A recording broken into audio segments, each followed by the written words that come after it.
Ça tombe bien, puisque je n'ai rien à vous vendre. Je vous souhaite la bienvenue sur la première chaîne de vente sur YouTube où on ne parle pas de technique de vente, mais on parle simplement du seul et unique fonctionnement de l'obtention de la confiance dans la réalisation des 3 phases d'un cycle de vente à travers le fonctionnement logique, naturel et humain des 4 paramètres les plus importants dans ces 3 phases pour un acheteur. Alors voilà la réponse que je donne à un acheteur qui peut me dire qu'il n'a rien à acheter. Et oui, si vous n'avez rien à acheter, je n'ai rien à vous vendre. Cette réponse peut vous surprendre quand un acheteur vous dit qu'il n'a rien à acheter. Et quand j'utilise cette réponse, je peux vous garantir que je peux obtenir rapidement beaucoup de rendez-vous grâce à cette réponse. Pourquoi ? Premièrement, lorsque vous répondez à un acheteur que vous n'avez rien à lui vendre, cela va déjà le surprendre. Pourquoi un vendeur n'aurait-il rien à vendre? Et là, en réalité, il va se passer quelque chose de très important. C'est que justement, dans la bonne compréhension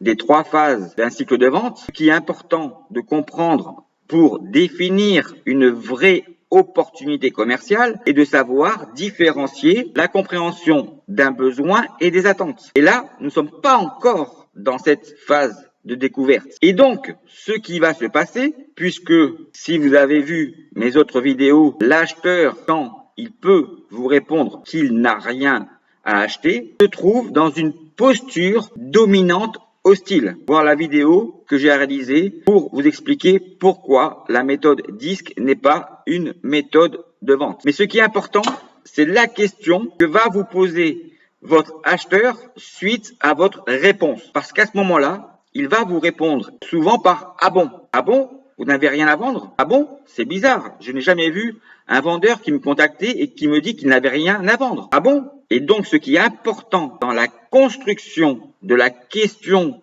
que va vous poser votre acheteur, parce que là, vous venez de susciter un intérêt pour lui, pour qu'il puisse vous écouter, c'est le « Ah bon ?» Et le « Ah bon » suivi d'une question, suivi d'une interrogation, va être pour vous le moment de pouvoir rebondir à la question qu'il va vous poser pour savoir pourquoi vous lui avez répondu cela. Et si vous faites bien votre travail, je peux vous garantir que vous pouvez réussir à prendre rendez-vous très facilement avec un acheteur qui vous dit qu'il n'a rien à acheter en lui répondant que vous n'avez justement rien à lui vendre. Alors, c'est sûr, il faut par rapport à ça, bien comprendre et différencier la compréhension des besoins et des attentes. C'est cela qui va déterminer la suite de l'entretien pour pouvoir prendre un rendez-vous avec votre acheteur. Alors, je ne dis pas qu'il faut toujours prendre rendez-vous dans n'importe quelle situation. Mais là, vous allez avoir un laps de temps et s'il répond « Ah bon ?» pour pouvoir justement rebondir et poser des bonnes questions